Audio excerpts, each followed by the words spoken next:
Storms are lighting up Georgia and South Carolina this evening, but most of the CSRA is dry. We will see some fog again tonight, followed by a cool down starting tomorrow. I'll have all the details coming up.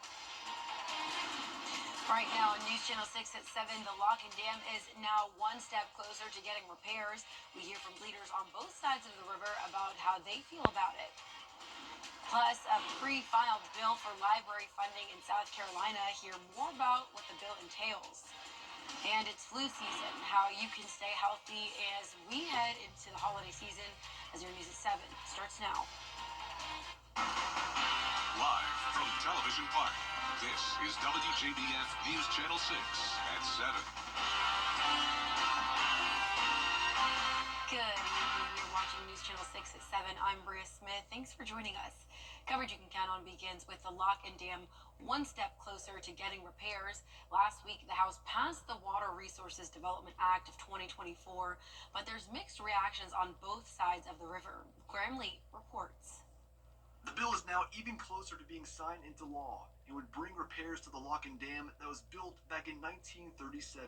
It's a historic day for the CSRA. It's an economic, not only an economic matter, but it's critical to industry, it's critical to our water supply. The House passed the final version of the Water Resources Development Act last Tuesday. Part of the bill calls for a full repair of the lock and dam. Congressman Rick Allen and the Department of Transportation have examined the area to determine what repairs are needed. Obviously, the water over has deepened the pool on one side of the dam. I would suggest that they actually bring in some rock and put in that side up to the level of the concrete retaining wall that the gates closed down on. The bill also calls for the pool level to be maintained at 114.5 feet, but it's a cause of concern for the Savannah Riverkeeper. Columbia alone has had 3 500-year floods in just the last couple of years, right? So now we know we have an infrastructure where we're flooding with more water over the next couple of years. We've now set an arbitrary level at this dam that is going to lessen our ability to control from floods. She's also concerned about the potential costs involved to maintain that water level. South Carolina and Georgia do have little pots of money. And so hopefully that's enough. We'll see. I do think you're very likely to see the city of Augusta on the hook for a pretty good chunk of money coming up soon. But city leaders on both sides of the river are pleased with the progress after years of discussions with the Corps of Engineers. It's important because it gives us the ability to have recreation along the Savannah River. It keeps it sightly. It allows our manufacturers to pull from the pool to operate their facilities. It gives us a lot of opportunities. All of the important entities have come together and said, we've got to make this happen. And they are really close now with the House passing that language. The Senate is voting on Water Resources Act right now. As soon as we know the results of that vote, we will pass it along to you. It's time now for our first look at our weather. Here's Chief Meteorologist Jenna Petracci. And Jenna, some storms are popping up. Yeah, we had some storms earlier this evening, and we actually had a report of golf ball-sized hail in downtown Saluda near the sheriff's office. That is very strong, or big hail, I should say, and it was just this one rogue storm that got extremely strong up in Saluda County a couple hours ago. The good news is that Saluda County is now completely dry. Notice just a little bit ago we did have a couple special weather statements for these storms, producing wind gusts up to around 50 miles per hour and small hail and all of the lightning as well. Now these are off towards Columbia, and we're left with just a few spotty showers out to the west in places like McDuffie and Warren County. Not concerned about these becoming strong to severe, so that's good news. The chance of rain is overall going down tonight, and the chance of fog is now increasing. You can already tell it's looking a little bit foggy out in the distance here on our Terry Limbert Hyundai Skyview cam. That's a view of Washington Road. Augusta Bushfield picked up on 0.12 inches of rain today, not really adding too much to our monthly total. We're still at just around an inch for the entire month of December. Low this morning was 53 degrees, well above our average of 37, and our high was a warm 72. Around the CSRA, we're seeing some upper 60s still. Allendale at 68, 64 in Evans, Swainsboro at 66, Bamberger at 67 degrees, 63 in Crawfordville, and 62 as our cool spot in Washington. Dew points are also in the 60s. It was a pretty muggy day, and the temperatures are pretty much going to stay around the upper 50s tonight. Winds are coming in from the south, 6 miles per hour now in Waynesboro, 7 in Saluda. So overall, outside of any storms, the winds are pretty light. And we're going to be watching this cold front as it will move through tonight. Notice some scattered showers behind it, but those will pretty much just fade away. So we're pretty much done with the rain other than a few pop-up showers.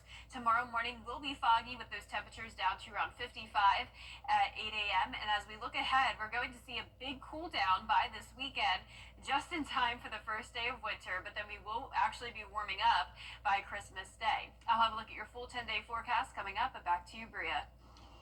A manslaughter charge after a deadly dog attack in Augusta this morning.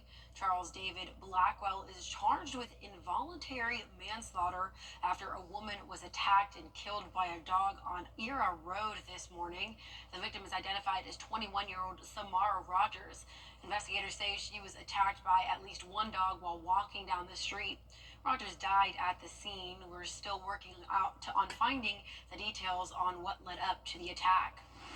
New tonight, the suspect charged in the deadly shooting at Fort Eisenhower on Saturday will remain in federal custody. 25-year-old Natravian Landry, who is a soldier in the Army National Guard, is facing murder charges in the death of Army Sergeant Andrew Stewart Jr. Landry's next court hearing is next Monday. New tonight, an extension on the deadline to come up with a new garbage contract has been approved. Augusta commissioners passed the measure during a special called meeting this afternoon. The current deal was supposed to end this month, but commissioners have not agreed on a deal. Now the deadline has been pushed back 90 days. The extension will cost $243 a month. This extension now allows commissioners to continue to work out a new contract. And with flu season here, or the holiday season here, gathering with family and friends might be on your to-do list, but local health experts warn you about staying germ-free in the process.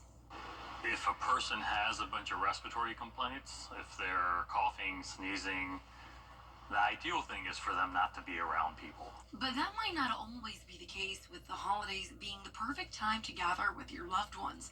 Doctors say it's an easy way to contract viruses like the flu if you're not careful. Whoever's hosting the party during the holidays may be wiping down surfaces routinely, door handles, that kind of thing, if you're going to have a lot of people over, just because that's a common way for people to transmit. And with many different viral infections, Dr. Hatal Takor explains most of the sickness we're seeing is due to the common cold. Viruses in general mutate, and because of that, there's always a different kind of form of it, and so every year, the flu vaccine's based on what we feel like the flu is going to be like for the year, and so that's why people say, oh, the flu shot doesn't work. That's not necessarily true. It just doesn't necessarily work as well as you'd want it to every year.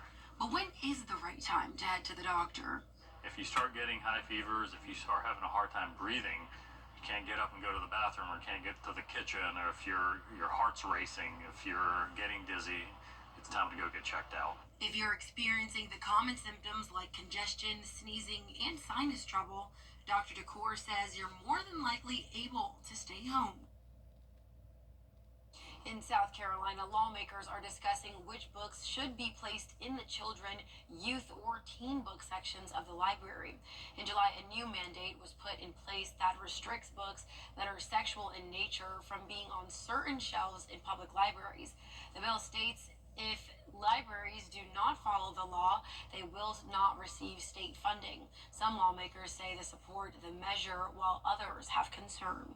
I think that we need to be looking at ways that we encourage education and support education, not try and threaten them and hold a heavy stick if they're doing something that we don't particularly approve of. I think it's necessary to pass this bill in order to make sure that we protect our children from state tax. The 2025 legislative session kicks off January 14th. A big day for super spellers in Aiken County schools, and for a lot of people, the very idea of spelling bee is intimidating. Today in Aiken County, J.D. Lever Elementary School held one of several region spelling bees. The winners of the school spelling bees from Region 4 elementary and middle schools competed for the title. They rose to the occasion, spelling tough words like surely and privy. Fifth grade teacher Tiffany Duke says spelling bees are an important part of education.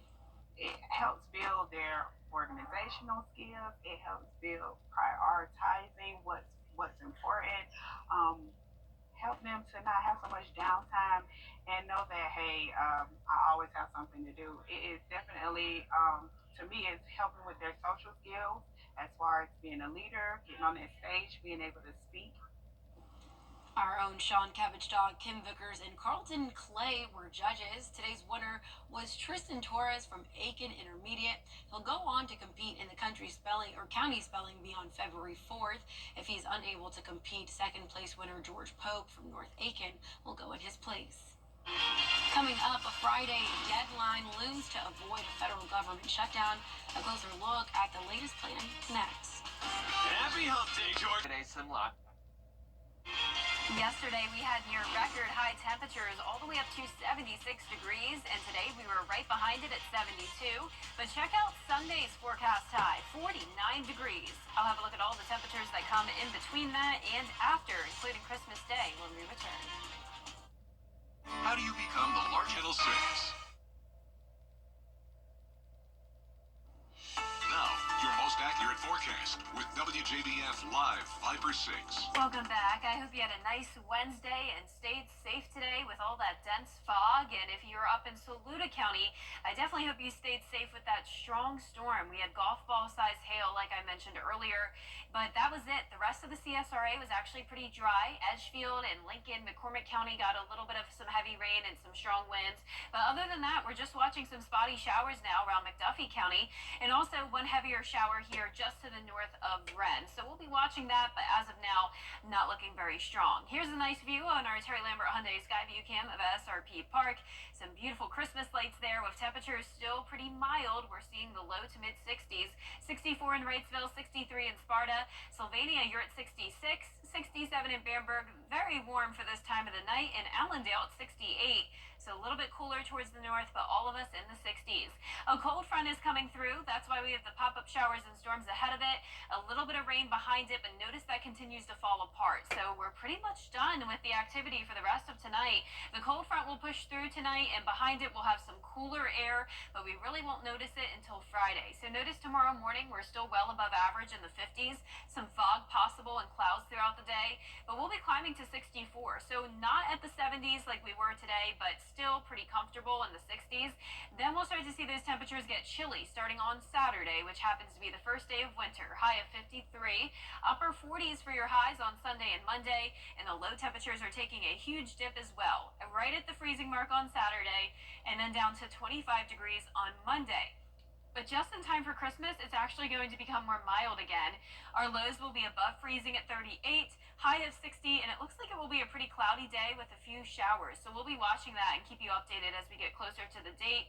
But in the meantime, tonight, here's your futurecast at 9 o'clock. It's possible that we could still see some spotty showers with some brief heavy rain. But now that we've lost the heating of the day and all the instability, the chance of strong to severe storms has greatly diminished. So that's good news. And then as we go into midnight, we're completely dry. And then notice on your futurecast here, that first cold front comes through, and we'll still have winds coming in from the north. But once we have a secondary front come through, that's when we'll really have some strong winds coming in from the north. It will be pretty breezy on Friday with sunshine. So no rain with that front, but definitely the cold air. So by Friday night, all of this cold air will be settling in. You can even see some snow up there in the mountains. And once again, we'll be right at freezing on Saturday morning. But nowhere near freezing tonight. Low of 52 in Augusta, some places in the upper 40s. Our highs tomorrow will be in the low to upper 60s. And here's a look at your 10-day forecast. We're going to see lots of sunshine with those frigid temperatures. 49 for Sunday, 48 on Monday. And as we go into next week, starting on Christmas Eve, we'll warm up just a tad into the 50s. And we'll be finishing off the month of December pretty mild with the low 60s. So definitely no white Christmas this year. but some rain is possible. I can live with the cold if the sun is out. Yeah, it's going to be a beautiful weekend at least. Absolutely, Jenna. Thank you. Well, coming up, what's it like to get a massage from a robot? We have a closer look at this through tech experience that's personalized with AI next.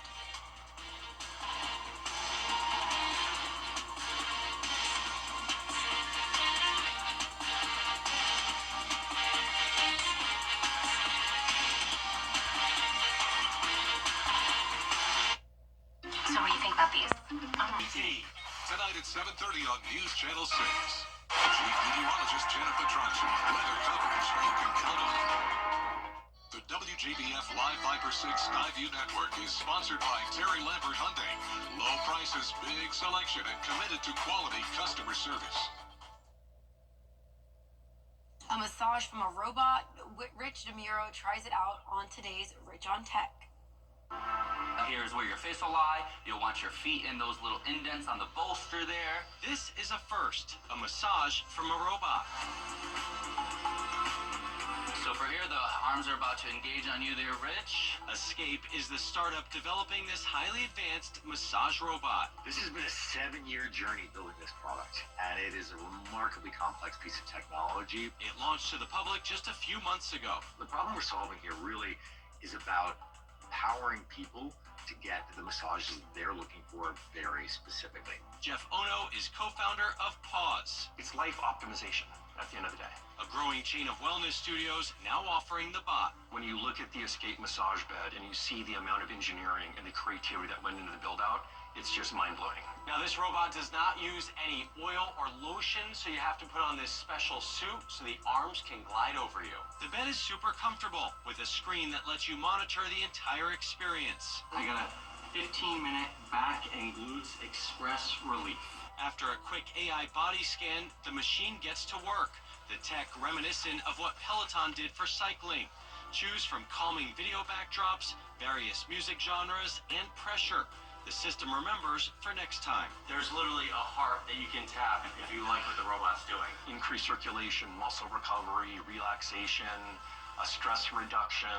The robot is slow and methodical with its moves. It doesn't replace the human touch, but feels like a different, yet equally relaxing experience. There just aren't enough therapists to fill the roles that are out there today. So we provide an alternative. We provide a solution for people who are looking for self-directed care.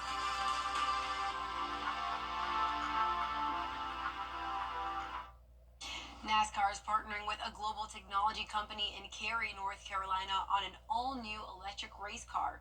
It's the first NASCAR electric vehicle prototype.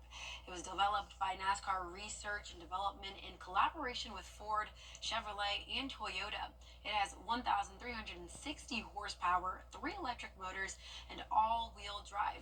It even has special tires from Goodyear. The vice president of ABB says NASCAR's goal is to have sports keep up with the technology that's on the road, and that's why they decided to make this vehicle. It has a lot of technology with the way you can adjust the race car, so that was fun. But then just to make laps, and it was different. And I think the nicest thing was that my ears didn't ring a couple of days after being in a race car all day. Though they haven't fully tested how fast it can go, they have tested it at 155 miles an hour. We'll be right back. JBF 6.2. Want to get up close and personal with the weather? Request a school visit from Chief Meteorologist Jenna Petracci today. It's a cool and exciting way to bring the fun and fascination of weather to students of all ages. Or take a field trip to our state-of-the-art studios at Television Park in Augusta. It's an interactive experience your class won't forget. Request a live Viper 6 school visit or studio tour by signing up today at WJBF.com/school visit.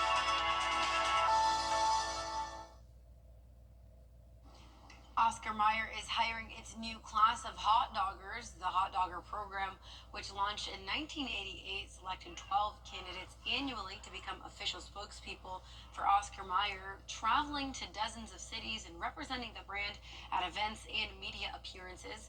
Applications are open online through the end of January for the highly competitive position. I'm not surprised. I bet that would be so much fun. The only thing about hot dogs in competition I can really remember is the one that we had here. Yes. I don't know if you remember. Oh, yeah, that's what I was just thinking of. And I know Brandon Dawson wanted me to be a part of it. I'll need to do it next year. Exactly. And our producer Mike actually won that, so that was fun. Shout out Mike. Shout out Mike. Well, that's it for your news at 7. We'll see you right here on at 10 WTV.